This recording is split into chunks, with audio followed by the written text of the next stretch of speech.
speaker today is Dr. Craig George, and Craig has got not only an excellent first name, but he works at the North Slope Borough Wildlife, and I'm sure you've heard by now some of the fantastic stories about the origin and the service to the community and to the national, international community that the North Slope Borough Wildlife Department fosters. Craig is a very close friend to me, someone that I've looked up to for many, many years and has helped me out on just so many occasions I can't remember. One thing I'd like to point out is that the reason I met was back in 2000s.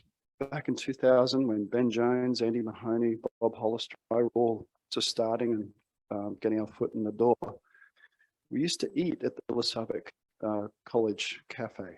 And that is like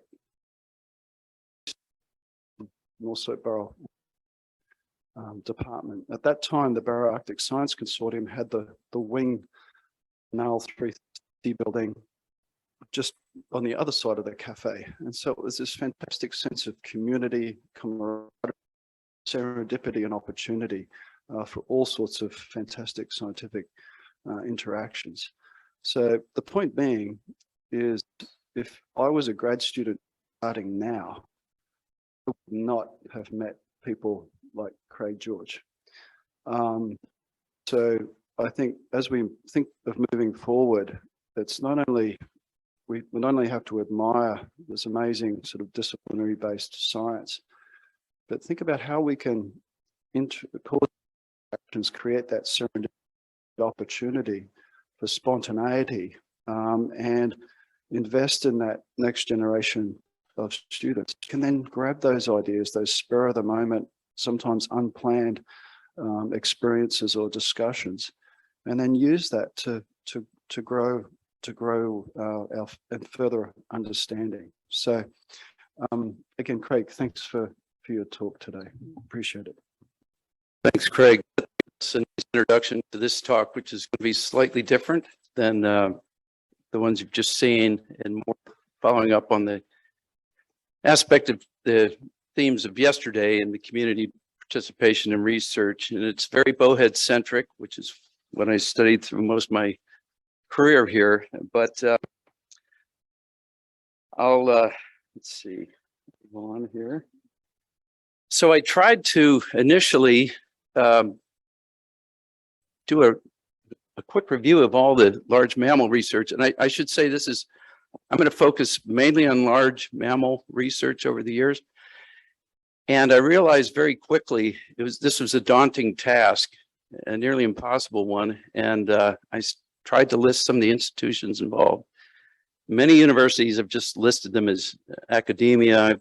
I call out to UAF, my alma mater, however, but a tremendous amount of work has been done on all sorts of Arctic marine mammals and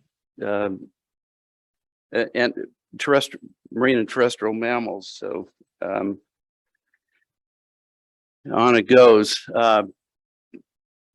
So where is the button on this thing? I don't know. Yeah, I won't go into this in any detail.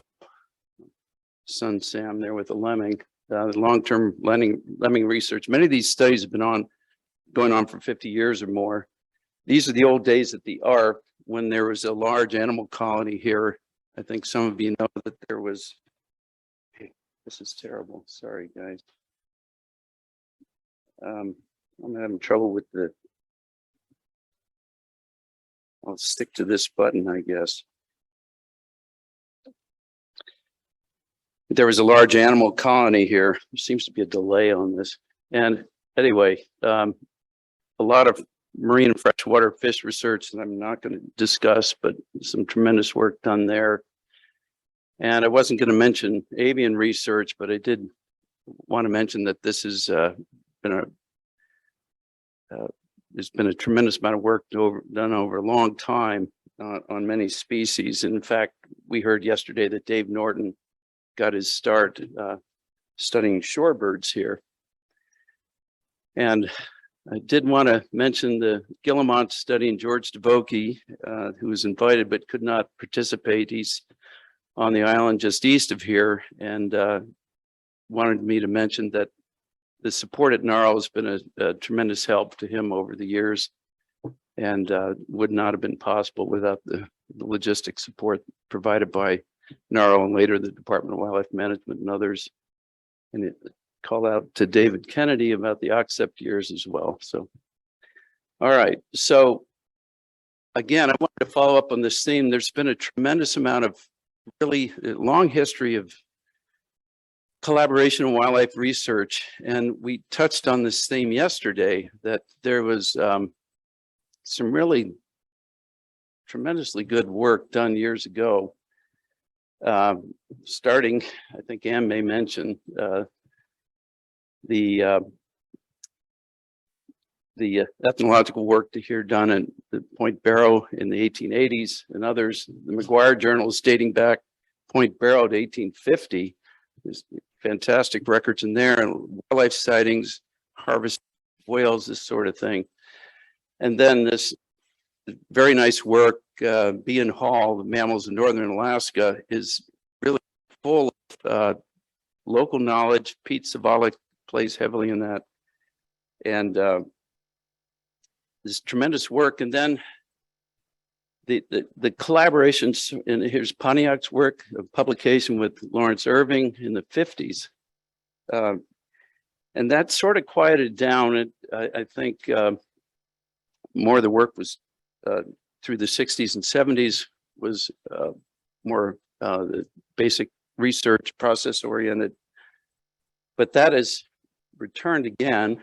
And this gentleman here, that's Tom Albert on the right, with actually a groundhog, it's not an Arctic marmot, but he had both, and Mike Philo, two veterinarians that Tom was working here in the late 70s, and he was asked to return and head up the bowhead whale research program, which I'm going to use as the case study in a minute. But Tom, I realize we're a little short on time, but he had a tremendous impact on, let's say, bringing, reviving input from local knowledge into research locally, and actually reviving the NARL in many ways. After the NARL shut down, the North Slope Borough Department of Wildlife Management was the first group to move back in there. And that was a lot of Tom's influence. So I'm going to mention the bowheads, if you'll permit me, as a case study. So when we started this work, one of our main tasks was to estimate bowhead whale abundance. This is counting perch at the lead edge, and that's Geoff Carroll on the right, Glenn Tolick, and blocking on her name from Point Hope, Aggie Frankson. And at that time, Tom Albert solicited help from this gentleman, Harry Brower Sr., and he offered some very strong advice on how to count whales, said we were doing it properly. And so we had to figure out how to estimate the numbers of whales migrating under the ice, pointed out many pass beyond observer vision, and the migration begins before the count, our surveys started and continued afterwards. So we addressed all these issues. I see. Well, that I should have mentioned yesterday that Dave Norton put a nice compendium on the 50th anniversary of NARL in this 50 more years below zero. It's a beautiful publication if you haven't seen it, but there's a very nice article on that Tom Albert wrote on the influence of Harry Brower on the bowhead whale research program. There's Tom and Harry on the right. One of the few pictures I have of the two of them. So, as I mentioned, pointed out that bowhead whales are very adapted to the sea ice environment, can break through ice, sometimes up to 2 feet thick, create these breathing holes. So we used acoustics to not only track whales under the ice, but determine their distribution offshore. And if you can see in the yellow, that's about the limit of observer vision. So and sometimes these are all acoustic locations of bowheads. You can see that there were times when well over half the whales were beyond what we could see. And this resulted in about a 50% upward adjustment in the abundance estimates. And as we heard yesterday, this was sort of expeditionary science, as we heard from Todd's talk yesterday with Lawrence Irving. And logistics is such an important part of Arctic science.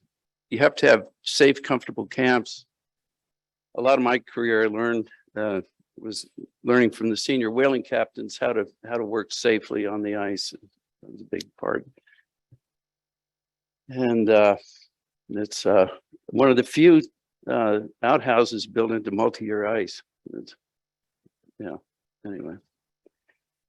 And well, I won't go into this too much, but we are faced with the challenge now as the shorefast ice is maybe not a suitable platform for counting bowheads. So we're looking at other methods, such as photomark recapture, area line transect, and new tools such as near skin genetic analysis and this sort of thing.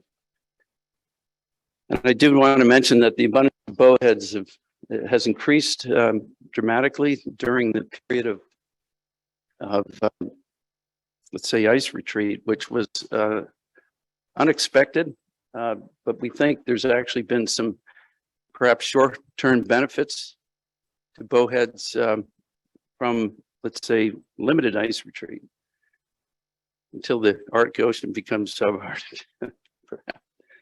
So the current estimate is about 17,000 animals. Our last two abundance estimates were not under the best conditions, but there's strong evidence to think there's 17 to 20,000 animals in this population. And in terms of serendipity, we mentioned that when we were doing the harvest work, doing the postmortem exams on landed whales, Billy Adams and I were at the whale on the left, taken by George Adams, that had a stone weapon in it, and it changed a lot of our thinking about longevity in bowheads. And since then, a number of stone artifacts have been found in harvested bowheads, and one of the most impressive was by Benamawak. This is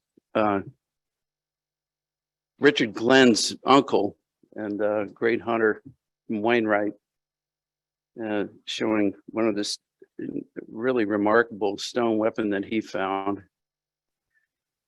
And this led to some work later that actually Cheryl Rosa was involved in her PhD work that showed the bowheads can exceed, some may be living over 200 years. And it was only because of the work that was done here and the collaboration with the scientists and letting us, allowing us to sample their whales, that this was possible. Let's see.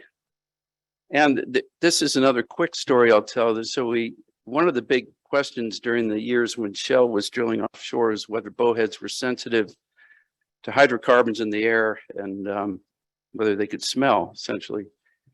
And of course, the textbook said that olfaction was not present in cetaceans. Local people said it was, and did this work with Hans Tevison. Cheryl was actually, I think, initiated some of the sensory studies on bowheads, but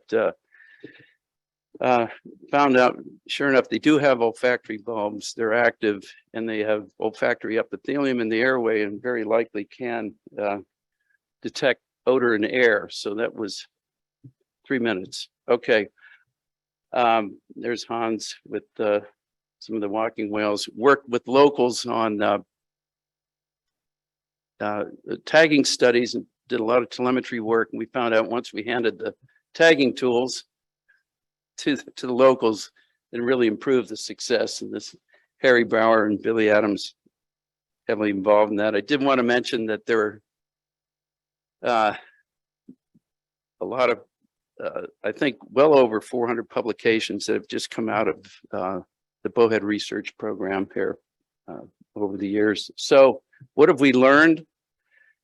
I think we learned, we talked about this at length yesterday, collaborating with local communities really improves the science. Logistics is extremely important, as are good ideas. Importance of chance associations. There's been dramatic changes, as we've just heard, some excellent talks in both climate and phenology underway. We have greatly improved understanding of life history of many Arctic species. As we heard, there's a lot of unique opportunities available here, like doing that work on olfaction simply wouldn't be possible anywhere else. We're learning that all species are reacting, species are reacting differently to climate change, and bowheads may have benefited, at least initially, from some ice retreat. Unexpected. Some very good work on health assessment has been done on Arctic mammals, with some from the department and other organizations. Here's that great quote we heard yesterday from Lawrence Irving about local observations. So into the future, I'll wrap things up here. I think one of the most important things is to continue these long-term, many dating 50 years or more, on both the biotic and abiotic systems here. As Tom Albert, when I talked to him about the talk, he said, make sure you got proper funding and peer review. That was part of his mantra during the years we worked together, and very true. Do the studies right, do a good job. That was the instruction from the local people as well. Infrastructure, getting it right, not too much, not too little. Obviously it has to be sustainable. Maintain, this sort of follows in that efficient and effective local logistics. Develop these partnerships. We've heard a lot about that. That's what really enriches and improves the science here. As Mayor Brower always tells us, ask how your work can help local communities, and tell us the good news and the bad news. He said we need to know it. Identify the threats.